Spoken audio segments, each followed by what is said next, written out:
today, guys. Alright, so I am here with a second place or top 4 OTS charity event deck profile.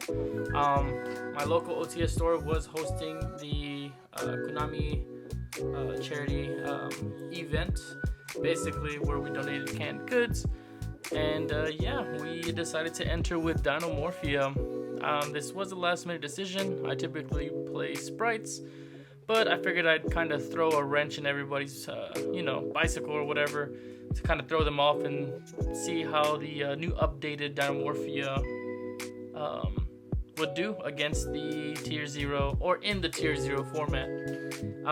We did go against, first round was Sky Striker, which is like this deck's worst nightmare simply because they attack directly and it does not activate. So I had to definitely play around that. And then second round was against Tearlaments Ishizu, which we 2-0'd. And then game 3 we played against another Tearlaments or Shizu deck, which we went 2-0. We lost into time because of course this deck does definitely kill itself with the time, so you gotta be quick with it. You gotta shut them down as much as quickly as possible, so that way you can turn 3 OTK them. However, let's go ahead and get into it. Alright, so first off, for the monsters, we are playing 3 Teresia. Teresia basically on summon sets a Dinomorphia trap from deck. We have 3 Diplos. Diplos is the Foolish. If your life points are 2,000 or less, basically you can burn your opponent for 500 damage, which is nice. Nothing too crazy, but it can Foolish any Dinomorphia card. Next, we are playing the Dinomorphia Domain. I apologize. Dinomorphia 2 of Domains, and then 3 of the Frenzy. The reason why I am only doing 2 domains is because it's not the best fusion card, but I replaced the third with another card. Frenzy is the better of the 2. The only difference is Frenzy can only be activated on your opponent's turn, while Domain activates on either yours or theirs. We're doing 2 Sonic, which basically are Solemn Judgments for spell trap, but you have to destroy one of your Dinomorphia monsters. We're doing 1 Brute and 1 Alert. Alert is basically a monster reborn for your Rexstrom or 2 level 4s, your 2 level 4 Dinomorphias. Domain is a non-target destruction, one of yours, one of theirs. In case I didn't know, the Dinomorphia monsters do float into each other. However, they have to banish a trap card from grave in order to special summon the other counterpart of Dinomorphia. For hand traps, we were playing 3 Skullmeisters. Skullmeisters was basically 4 Tearlaments Ishizu. I feel that's definitely one of the biggest threats right now, obviously with this Tier 0 format, but it definitely played into it. And I specifically chose this for reasons that I will shortly reveal. The other one was Ash Blossom, generic hand trap. Definitely helps to stop the searches. Definitely was really great. Wasn't too crazy, but it helped when it was needed. We're doing 2 Lord of the Heavenly Prisons to protect. Also, it adds an extra body and it helps you set another normal trap from deck, all in one when you use the effect to summon. So that way they can't negate it with Imperm once it hits the field because it's already resolving.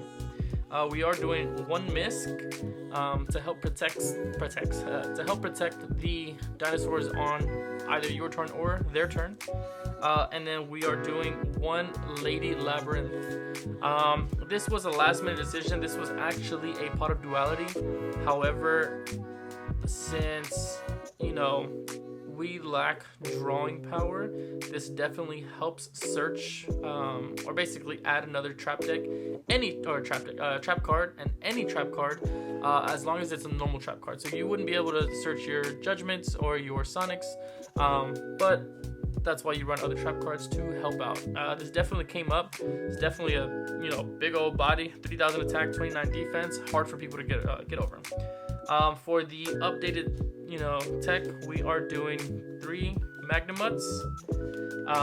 Since all your monsters are dark, you can literally send Stealth Bergia to grave for Frenzy, and then use, if your opponent doesn't have any darks, you can use the Bestials to banish the Stealth Bergia.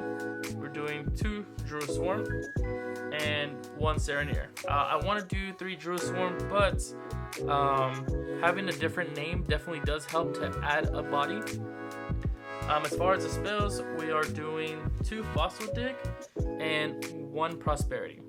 Now, typically, the way I was running it before was 3 Prosperities, no Fossil Digs. However, going straight to using the Fossil Dig, going straight to your Dinomorphia monsters, or adding Misk if you already have one is perfect. Plus, it's not once per turn. So if you draw into 2, which I did against the Sky Striker player, I activated the first dig, he ashed it, and I said, alright, anyways, activate the second Fossil Dig, searched out the monster that I needed. Prosperity is the extra draw, or I guess, excavating power to help. And then 1 Called by the Grave, just because we don't have it at 3. So it's still nice even when it comes up. I don't think I saw it today, which is fine, but it was definitely pretty good. As far as the traps, we are running 3 Judgments, because the whole name of the game is to pay half your life points. 3 Ferret Flames, which was the MVP for today. It helped me wipe out the Tearlament board.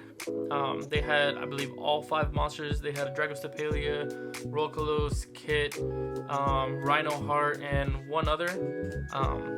And you use Ferret Flames when your life points are at 1,000, and it literally shuffles all them back. Now, the only thing is when they shuffle back, if they haven't already used the field spell zone or field spell card to pop a card, that's something to keep in mind. So I usually waited till they wanted to go off, use basically every single effect to help their board, and then use Ferret Flames to just shuffle it all back, so then they can't use the field spell.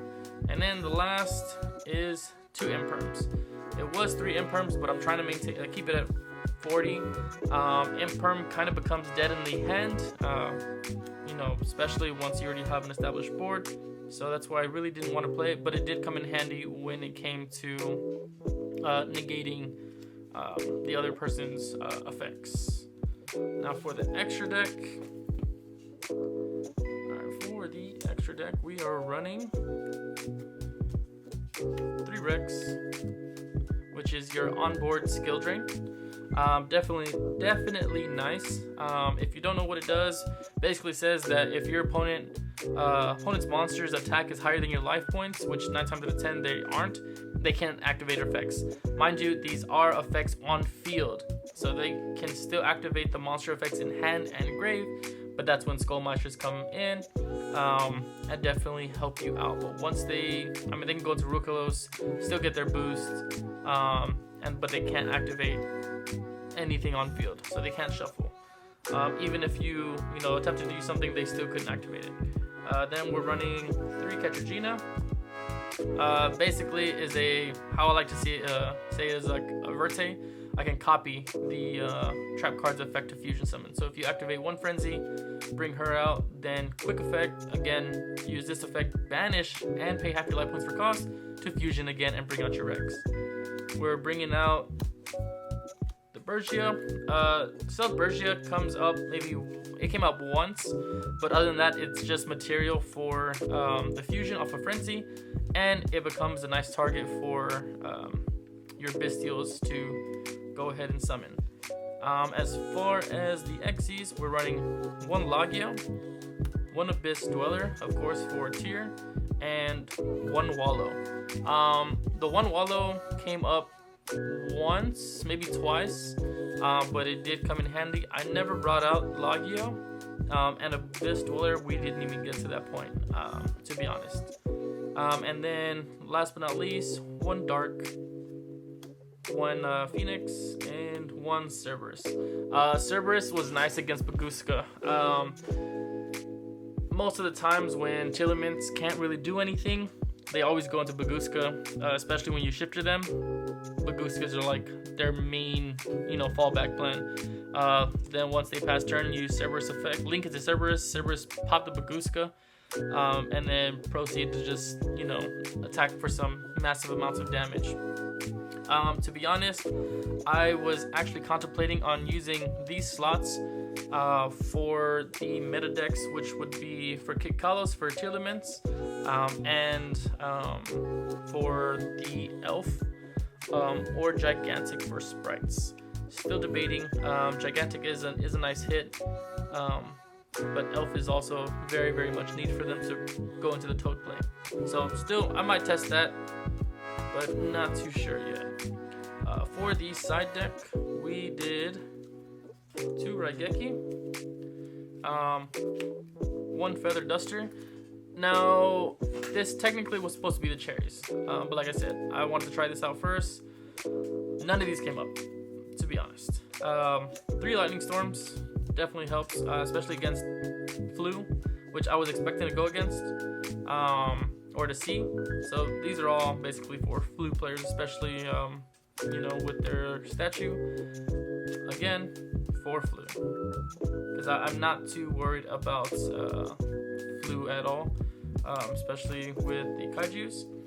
For the defense, we did 3 anti-spell, which definitely helps, and then the 3 shifter, which is nice because we don't have to send the fusion materials to graveyard for cost, so we can still activate the trap cards to fusion. The only cost that we have is paying half our life points, especially because if we shifter, we activate everything else gets banished. They pass turn, and if you draw into another shifter and you have a Bestial in hand, you can just use Bestial's effect, banish, shifter again, and then proceed to just, attack for game. Really nice, of course. Like I said, the only thing that that basically did not help us with the win in time was because this deck basically just kills itself, which is like I said, name of the game. Definitely nice. I'll probably replace the anti-spell fragrance with some cherries, and then I'll try the Kit Kalos and the Elf for the Sprite decks and for the Tillement matchups. Hopefully that'll help. I'll probably try it Monday, see how it goes. But I appreciate it, guys. Shout out to everybody. Shout out to Heroes Hideout. Shout out to the sponsors Geeked Out. Thank you again, and I will be posting another deck profile soon. Peace.